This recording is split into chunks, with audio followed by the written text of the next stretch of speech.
सभी हमारी माताएं बहनें, हमारे बड़े बुजुर्ग, आज जो महर्षि वाल्मीकि प्रबंधक कमेटी की ओर से चुनाव करवाया गया था वह विधिवत रूप से संपन्न हो चुका है और जो परिणाम है वो भी हमारे सामने आ चुका है। और इस जो चुनाव प्रक्रिया के जो अध्यक्ष है श्रीमान विनोद पवार जी, उनके पास रिजल्ट है और हमारे बीच त्रिलोकपुरी विधानसभा के हमारे माननीय विधायक श्रीमान रविकांत उज्जैनवाल जी उपस्थित हैं और उनके माध्यम से इस चुनाव परिणाम की घोषणा की जाएगी।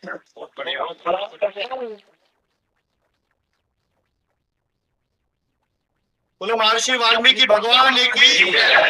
प्रथम महर्षि वाल्मीकि आश्रम के प्रांगण में महर्षि वाल्मीकि जी के चरणों में हम सभी की ओर से, क्योंकि हम समाज के वो प्रबुद्धजन यहाँ पर उपस्थित हैं, समाज की सृजन शक्ति, सभी की तरफ से महर्षि वाल्मीकि जी के चरणों में शीश झुकाकर उनको नमन करता हूँ, उनको प्रणाम करता हूँ। और यहाँ पर आप सब उपस्थित हमारे समाज के प्रबुद्धजन, आप सभी को भी मेरा शीश झुका के कोटि कोटि प्रणाम, अभिवादन, सादर चरण स्पर्श। आज का जो ये महर्षि वाल्मीकि आश्रम प्रबंधन कमेटी 17 ब्लॉक का जो चुनाव हुआ, ये आपस में एक सामाजिक समरसता के भाव से हम लोगों को जोड़ता है और उसके साथ साथ हम सबकी एकता और हम सबका भाईचारे का प्रतीक भी बनता है। ये एक सिर्फ एक प्रक्रिया है, लेकिन हम सब लोग एक है, उस भाव से हम लोग जुड़े।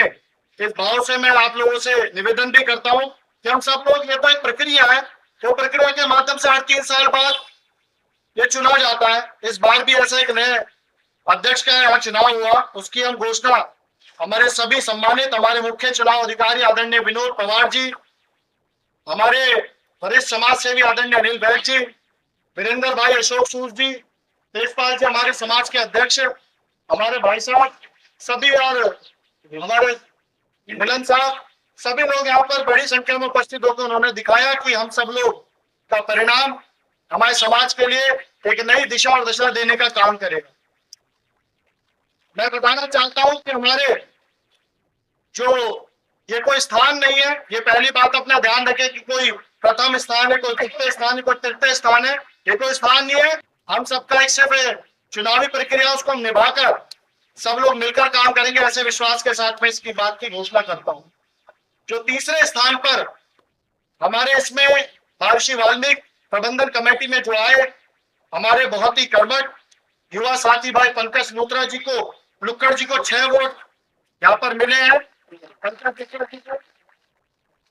तीसरे स्थान पर जो हमारे इस समाज में जिन्होंने लगातार काम किया, मंदिर के रखरखाव से लेकर मंदिर की जिम्मेदारी को अच्छी तरीके से निर्वहन किया और लगातार इसको सजाने संजोने में जो उन्होंने काम करा, हमारे बहुत ही कर्मठ आदरणीय बलराम बुरंडा जी को 17 वोट प्राप्त हुए। वरिष्ठ समाज सेवी लगातार समाज में काम करते हैं, उनको प्रथम स्थान मिला। हीरा सिंह चौटाला जी को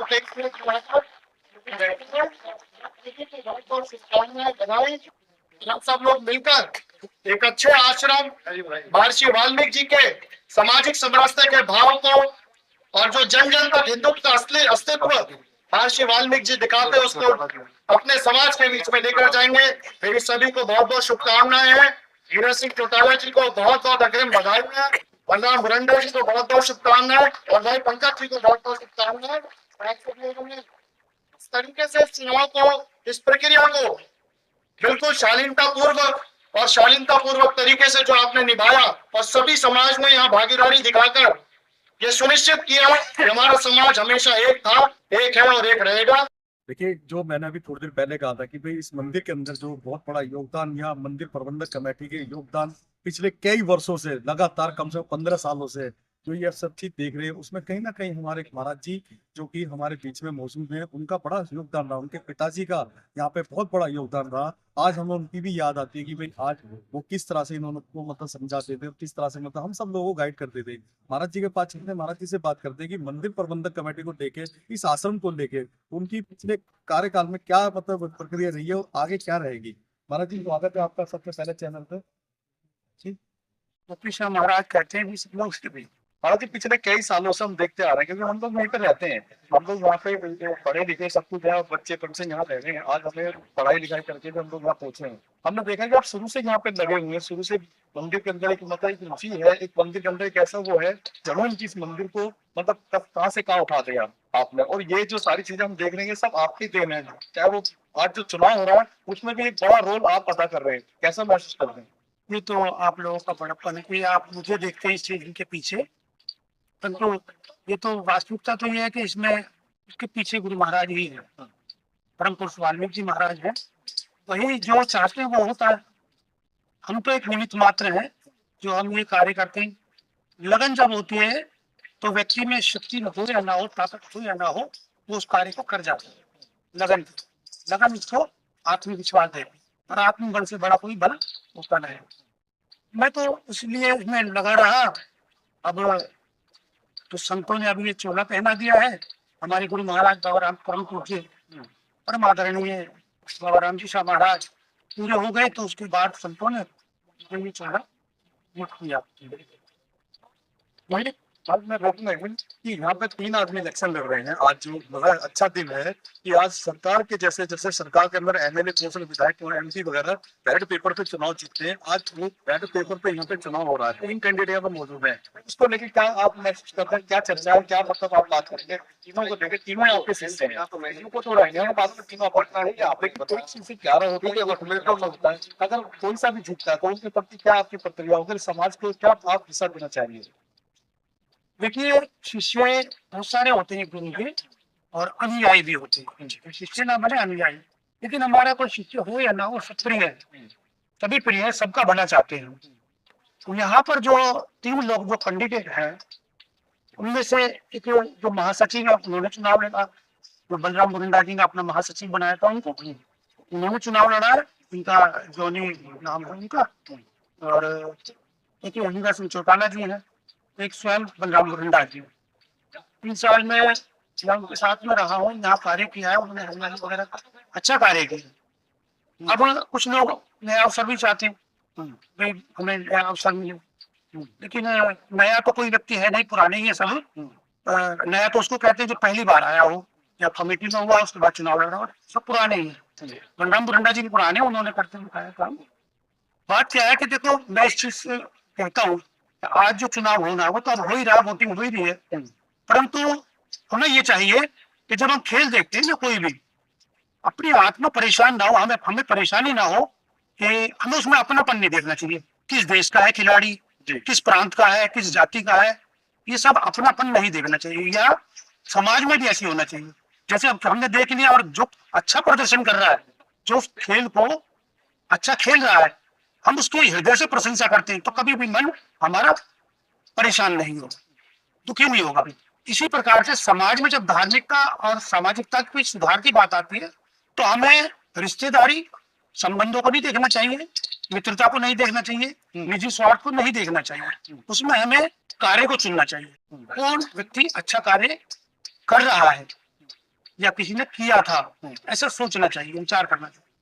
मगर एक सवाल और है मेरा कि जो मतलब प्रबंधक कमेटी है जिसके प्रधान आप पीछे रहे बलराम जी का सामने यहाँ हमने अपोजिट कई लोगों से बात करी है, उन्होंने ये कहा कि भाई अभी तक कोई इन्होंने प्रस्ताव नहीं किया, कोई हिसाब किताब नहीं किया, या क्या चल रहा है, क्या हुआ इसमें, गोल मोल है कुछ बातें इसको लेकर। क्योंकि देखिए आप संत हैं, संत किसी से मतलब छुपाता नहीं है, किसी के सामने किसी की बदनाम नहीं करता और सच्चाई को उजागर करता है। मैं आपसे अपने उससे माध्यम चैनल के माध्यम से पूछना चाहूंगा कि बात कहाँ तक सच है, विपक्ष में जो लोग इलेक्शन लड़ रहे हैं सामने, उनका ये आरोप है सीधा सीधा, तो इस पर कहाँ आप मतलब कहाँ इस पर रोशनी से डालेंगे तो अच्छा रहेगा? देखिए, उस बैठक में मैं भी था, और जब वो हिसाब दे रहे थे तो मैं थोड़ा सा लेट आया था, लेकिन हिसाब बता रहे थे कि इतना यहाँ खर्च हुआ, इतनी शादियों की बुकिंग आई, इतने क्या कहते हैं इसमें जो पर्चियां कटी, इतना बनाया, इतना आएगा, एक ब्यौरा दे रहे थे हर महीने का।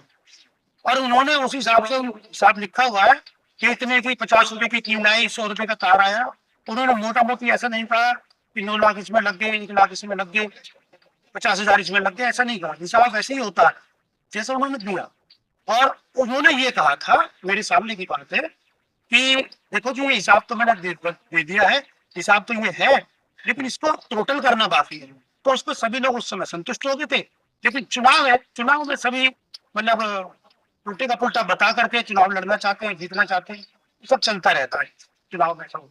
और लास्ट क्वेश्चन, लास्ट सवाल है मेरा कि जो इतनी बड़ी आपके पास में जगह है, ये इतना बड़ा प्रांगण है, इतना बड़ा मतलब सब कुछ है, गुरु महाराज का देन है, आप यहाँ पर पूरे बराबर देख रेख करते हैं, प्रबंधक कमेटी आपके साथ लगातार देख रेख करती है। कहीं ना कहीं हमने सुना है कि विधायक भी जो यहाँ का वो भी देख रेख यहाँ पे बराबर लगा रहता है। आप सब लोग इस माध्यम से कोई एजुकेशन का कोई ऐसे डालने वाले हैं या डालेंगे जो अगर कोई भी अध्यक्ष जीतता आता है, कोई भी सही हो, तो एजुकेशन पे काम करेंगे, मंदिर प्रबंधक कमेटी पे काम करेंगे, या मतलब जो ना किसी और समाज के अन्य जो बच्चे हैं छोटे, उनको कोई कलाकृति ऐसी सिखाएंगे जिससे कि आगे चल के भविष्य में मंदिर प्रांगण का नाम हो, आपका नाम हो, समाज का नाम हो। ये हमने विचार किया हुआ, अभी हमें अगले साल इसी कार्य में लगते हैं, इस जमीन को सुधारने में, हरियाली करने में, मलबा अलवा निकालना है, मैं स्वयं लगा रहता था। और अब हमने विचार एक ये किया हुआ कि इसमें एक तो सिलाई सेंटर खुद ही फोन कर रहा के लिए शिक्षक को सिलाई सीख सके, अपने रोजगार कर सके उसी के माध्यम से, और अपने घर में अपने स्वयं के भी, परिवार के भी कपड़े इत्यादि सिल सके, तो वो एक गुण आ जाएगा सिलाई का, तो अच्छा उसमें रहेगा। दूसरी बात ये है, देखो स्कूल तो बने हैं, दिल्ली सरकार ने बना रखे, सरकार ने स्कूलों का निर्माण किया हुआ है और अच्छी सुविधा है। हम स्कूल को ना सोच करके हम अपनी शिक्षा जो है उसी सेंटर, कहाँ कौन बच्चा किसमें कमजोर है, उसमें समाज में से ही पढ़े लिखे को, लड़कियों को, लड़कों को लेकर के टीचर बनाए, और उसमें योगदान के हिसाब से उसमें कम फीस रखी जाए, उसमें बहुत कम उसमें फीस रखी जाए, बच्चों को उस अपने सब्जेक्ट में जो जिसमें कमजोर है उसमें मजबूत किया जाए, उसको पढ़ाया जाए उसको, ताकि वो अपना पढ़ाई ठीक कर सके और आगे जाके कामयाब हो सके। दूसरी बात यह है कि मैं स्वयं, हमारे गुरु महाराज भी, बाबा रामकृष्ण महाराज ने कलाकार की महर्षि वाल्मीकि जी महाराज का गुण है, संगीत विद्या और चित्रकलाएं, शिल्पकलाएं, सब ये सब महर्षि वाल्मीकि जी महाराज का गुण है। उन्होंने दीनों को यही सिखाया। हमारे गुरु महाराज एक चित्रकार थे, मूर्तिकार थे, उन्होंने मुझे भी ये गुण सिखाया। और मैं ये चाहता हूँ कि पढ़ लिखने को तो सभी जो पढ़ जाते हैं, बहुत कम पढ़ पाते हैं लोग, जो ना पढ़े अनपढ़ व्यक्ति भी अपना जीवन सुदृढ़ कर सके कलाओं के माध्यम से, वो गुण सीख ले। और ये गुण हमारे समाज में होता है, किसी को ढोल बजाना आता है, किसी को चित्रकला आती है, किसी को कुछ आता, उसको और आगे बढ़ा करके और उसको बड़े पैमाने पे किया जाए, ताकि वो उसी गुण से अपना जीवन यापन कर सके, अपने कुटुंब को पाल सके।